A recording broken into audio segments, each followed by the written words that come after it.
I wanted to live next door to $1 million mansion. I couldn't help but look at it every day. Sometimes, I even took photos. I'd go home and study them slowly. But one day, I noticed something strange. The usually empty second floor had "Help" written on the window. My mind flashed to a news story about a woman who went missing after being kidnapped. I called my husband to report it. He thought I was overreacting. He said maybe some kids wrote it, but my gut told me this was different. The next day, I couldn't resist checking again. The words were gone, and the homeowner saw me. He asked what I was doing, I stammered, saying I was just admiring the house. I didn't want to disturb his family. He said he lived alone. When we shook hands, I saw a girl's face appear on the second floor. It vanished in an instant, but I saw it clearly. I called the police immediately. Detectives quickly arrived at the mansion, saying someone reported a suspicious little girl. The man insisted he was a law-abiding gentleman. He said he couldn't possibly be a criminal. Then he showed a doll, claiming it belonged to his late mother. He suggested the report was a misunderstanding.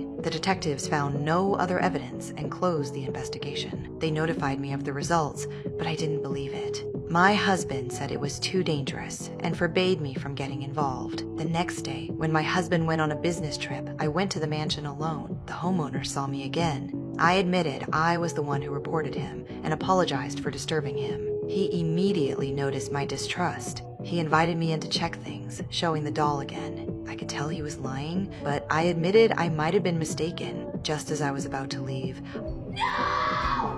I turned and ran, but he caught me and knocked me out. When I woke up, I was trapped in a basement. 2 other women were there with me. I learned their stories. The older woman, Kara, had been imprisoned for 11 years. The other, Jenny, had been there for 10 years and had a daughter with him, the girl I saw at the window. I asked why they never tried to escape. They said escape was impossible. I didn't believe them. Then we heard his footsteps above. Both women stood immediately to greet him, as if he were a king. Surprisingly, he gave me the key to my shackles. But it wasn't to let me go. He was confessing to me. He said I came to see him 3 times, so I must like him. I explained I'd been married for 6 years, but he didn't believe me. He said I was special because other women were forced, and I came willingly. He forced me to break up with my husband. I complied to stay alive, but when I messaged my husband, I included a secret code only we understood. That night, I was taken to the attic alone. He said it was a privilege. The next morning, I untied my shoelaces, ready to use them if he appeared. But it wasn't him who came upstairs. It was the little girl. She was quiet and obedient. I felt a pang of sympathy.